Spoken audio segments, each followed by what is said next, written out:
You're welcome to Business Highlight on Trust TV, where I take you through some of the biggest business and economic developments of the week. My name is Chamun Dabeng, and I'll be your host. We're opening the show with the bull and the bear on the market.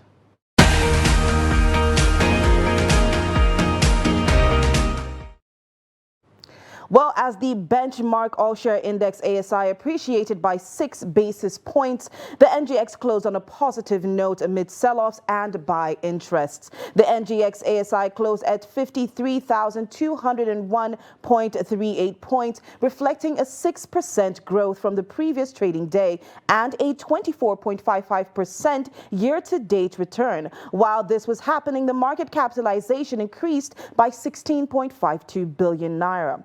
Now, pardon me, yes, billion naira. There were 4,584 deals with a total volume of 273.24 million, valued at 2.64 trillion naira in total. Now, the top 3 gainers for the week were Fitson, FTN Cocoa, and Courtville, up by 9.59, 9.09, and 8.51%, respectively. And for the top 3 losers, MRS, TIP, and Learn Africa were down by 9.76 and 9.09 and 4% respectively. In this case, the bull trumps the bear. Now we'll go on a short break, and when we return, we'll be moving on to top stories. Don't go anywhere.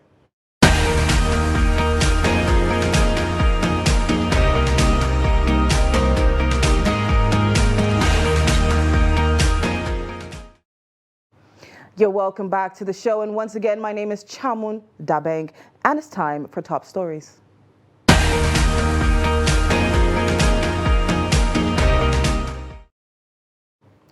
All right, today we're going to be taking a look at the dollarization of the Nigerian economy. For those of you who don't know what that is, according to the Central Bank of Nigeria, dollarization in Nigeria is a situation which occurs where the residents use foreign currency like the US dollar along with their own domestic currency. Value prompt dollarization and the national currency for the 3 classic uses as a medium of exchange, a unit of account, and a store of value. Now joining me in the studio to talk about the dollarization of the Nigerian economy is political and economic analyst Joseph Ago. You're welcome to the show. Thank you for having me. All right, dollarization. It's something that you actually see happening in other countries, but looking at Nigeria's current economical state, of course, there's been a lot of instability when it comes to the strength of the Naira. What can you say about this dollarization of the Nigerian economy? Do you think that we're actually there right now? It has begun, but it's not full-blown. We have not gotten to the levels, Zimbabwean levels. You know, they had a skyrocketing inflation, and the currency, local currency, lost a lot value. It was more or less worthless, and a lot of local businesses began to use the US dollar. So we have not gotten to that point yet, but we are inching every day to that point. I'll give a very clear picture. You know, one of the causes of this dollarization is the bottlenecks in the process of getting foreign exchange. I'll give a very clear picture. Let's say a landlord, he has two children abroad, they're studying abroad, let's say somewhere in the US or somewhere in the UK. He needs to pay their school fees. But he goes through the normal channel to acquire foreign exchange so that payment can be made, but he's finding it very difficult. So what is he going to do? He's going to make his tenants pay house rent in dollars so that he can get dollars to be able to fulfill his obligation as a parent. So we are getting, I mean, the aviation industry, for example, there was a threat some weeks ago, some months ago, about a month ago or so, that they were going to start demanding or requesting a dollar payment. And if you look at the aviation sector, it is most of the operations within the aviation sector is denominated in dollar. I mean, aircraft maintenance, for example, is done abroad. We have expatriate engineers, aeronautical engineers. We have expatriate pilots. So all of these payments is done in US dollar. Aviation fuel, for example, a lot of it is purchased with US dollars. But these airlines are finding it very difficult to get the US dollars from government, legal channels. And so they issued that statement, but we know, I think they and the federal government or the agencies that oversee the aviation sector got into a room and somewhat got a middle ground, and so we don't see that happening yet. So every day in this country, we are inching towards that full-scale dollarization of the naira. I mean, the political, we saw politicians giving out dollars. I mean, APC, PDP, even some smaller parties were giving dollars to delegates. All right, so I would like to compare our situation to, or let me not say compare our situation to that of Canada. But when you look at Canada itself, they do use the dollar. So is it a proximity thing that makes it work for them? Because, you know, their economy is doing fairly well. I think it's proximity. You know, the largest economy in that part of the world, North America, is still the U.S. economy. And I mean, Canada is like Ogun State, U.S. is like Lagos State. So the Canadian economy depends to a large extent on the U.S. economy.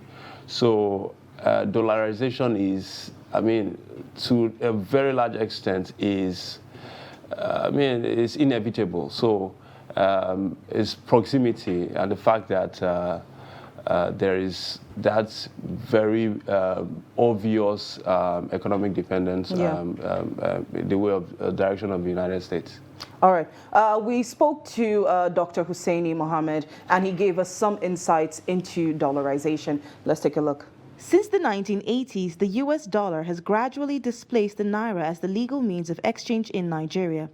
To compound things, the volatility of the naira has pushed the dependency on the dollar even further. As a result, the dollar has dominated the naira and is freely used as an alternative currency, as a means of savings and as a standard of value in commodities markets. Dollarization, as it is today, is a bad news for the economy. It's a bad news for everybody, whether you are actively engaged, either in business or retail, because everything is aligned to dollar, not more naira today. And this is the sad news for virtually everybody, especially those with a kind of fixed income, the retirees and those who don't have jobs. Because virtually everything that you want to do now, people will, even drinking, selling water. If care is not taken, somebody will say, bring dollar, rather than naira. Pure water, somebody selling pure water. Virtually you want to bring everything now. People calculate things dollar-wise in terms of naira. Due to the naira's instability, many Nigerians have begun to dollarize their spending and savings. Section 15 of the CBN Act 2007 states that the naira is the unit of currency in Nigeria, and Section 20, subsection 5 of the same act states that anyone who refuses to accept the naira as a form of payment is guilty of an offense and faces a fine or 6 months in prison if convicted. But have policies and the legal regulations really helped in slowing down dollarization? If not, what is the way out? How effective is this policy, CBN policy? They themselves kept on, shifting the goalpost. Nothing is constant with them. They make a policy today, within a month, you find that they move again to the next stage. And therefore, there is no consistency in whichever policy that you are mentioning. In terms of intact, in terms of defending the policy they kind of somersault most of the time. They make a law today, tomorrow is another law, next tomorrow is another law. Have a team, management, managing the economy well, and consistency of whatever policy you want to do. If you do that, there will be stability. Federal Reserve Bank in New York, all right? The Fed will give a policy, and then that policy will be there for 1 or 2 years before they even look at the distance. And they are ready to defend. They are ready to defend dollar power for any reason at all. Here we don't. Government don't defend naira. Central bank don't defend naira. It is a must. It's not about demand and supply. No. Currencies of a country must be defended at any level. Whether you're talking about capitalism, socialism, whatever isms you have, currency of a country is like a live wire And therefore, government will always defend it to the last minute. In order to put an end to the seeming dollarization of Nigeria's economy, it's imperative to improve the country's forex earnings and stabilize the exchange rate. This requires a developed domestic production structure, diversification of the economy, and a focus on exports aided by a strong trade policy and a favorable macroeconomic climate. All right, so listening to Dr. Hussaini talk about the way the government has actually defended the Naira, how well would you say they have played their own part when it comes to protecting the value of the Naira? That's both the government and the CBN itself. The government has not done a good job at defending Naira. I mean, for example, look at this whole idea of pegging. You know, for example, look at the gap between dollar rates at the level of banks and dollar rates in the black market. The gap is very, very wide. I mean, the government should see how that gap can be closed. And you don't do that by issuing policy statements. You do that by really working on fundamentals within the Nigerian economy.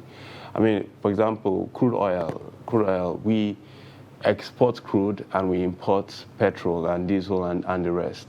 If we can work on refining crude oil, we can begin to export these petroleum products to neighboring West African countries, even far up, I mean, northern parts of Africa and even outside the African continent.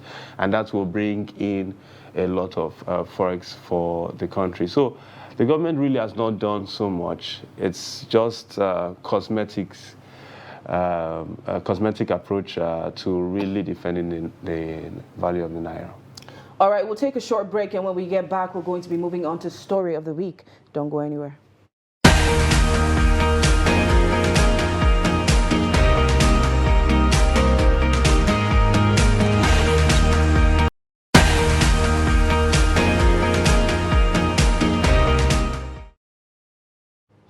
All right, so this segment's discussion is something that many Nigerians can actually relate to, and that is the high cost of living in this country. It's just through the roof. Every single month, it just seems like something is getting more expensive. All right, so let's take a look at this report. Citizens have migrated to big cities in search of greener pastures or as an escape from insecurity.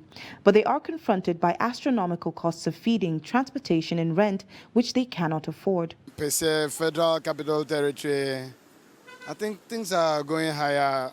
Like right now, we know the way things are going in Nigeria right now, so we are not ignorant of that fact. But cost of living in Abuja is quite high. Except you're on a very high side of income, it's going to be a little more cumbersome for a common man.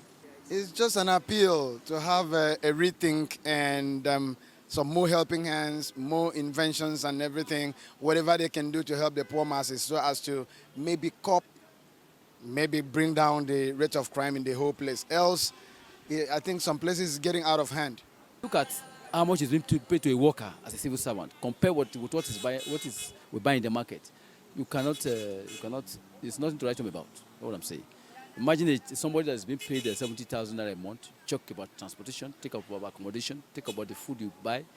You see, there is nothing to write home about, so to speak.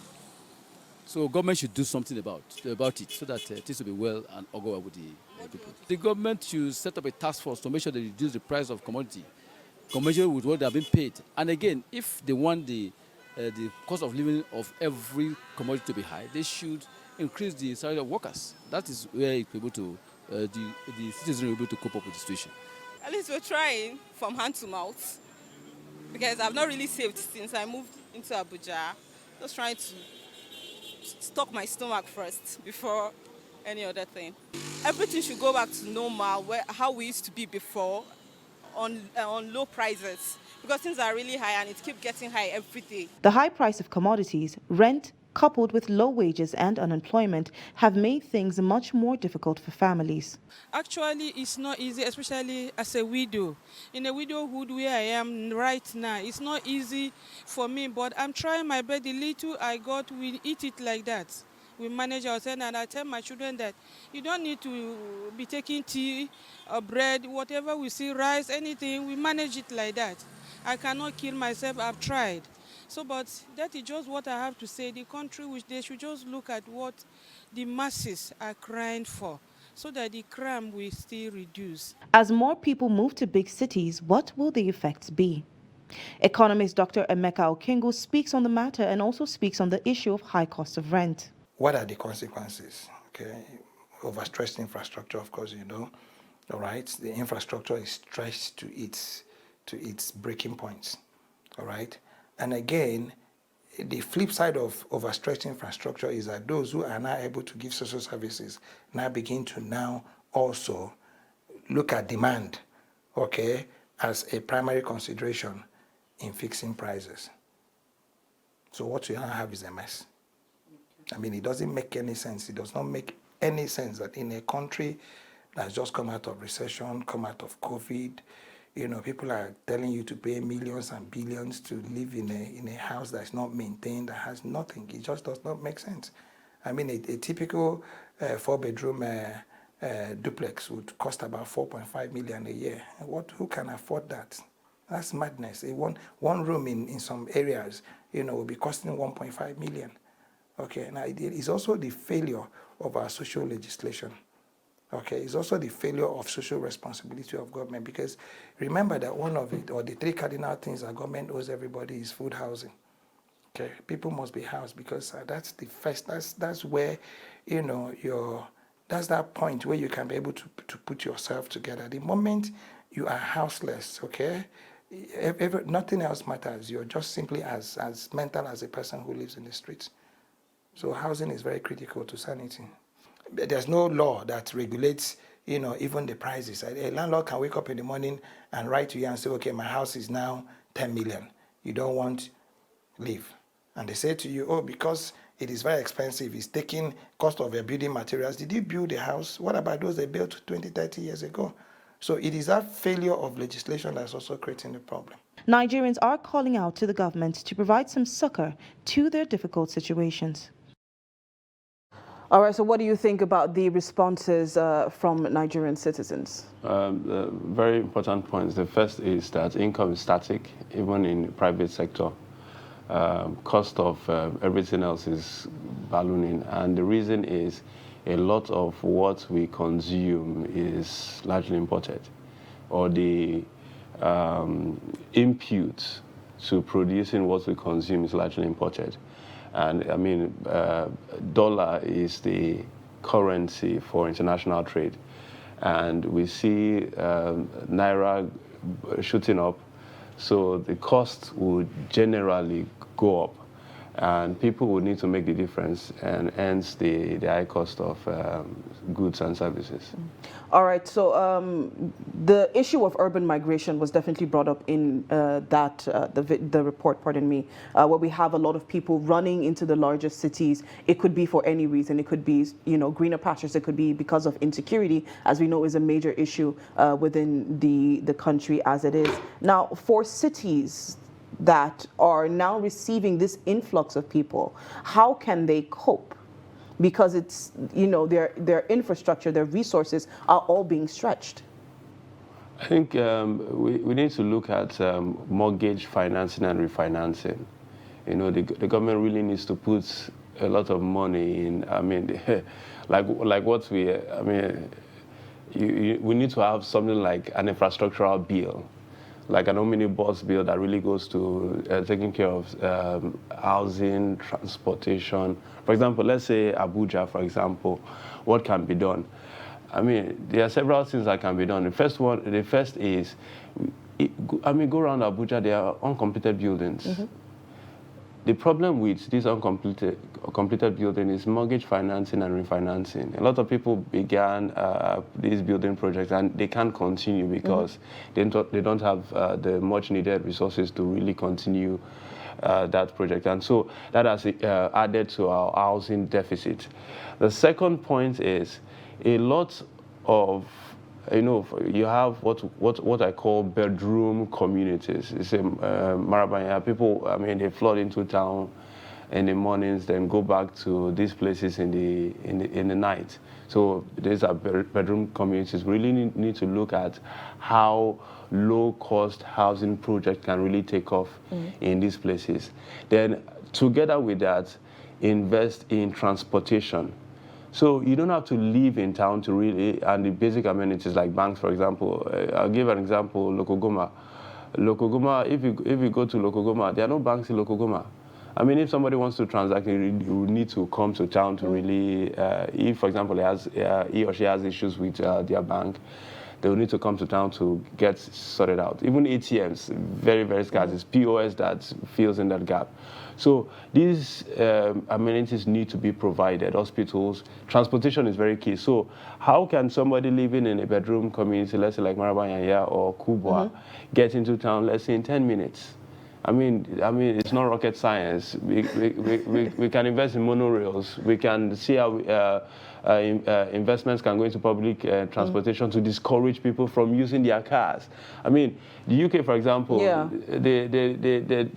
mean, some days ago, there was more investment into public transportation to discourage people from using their cars.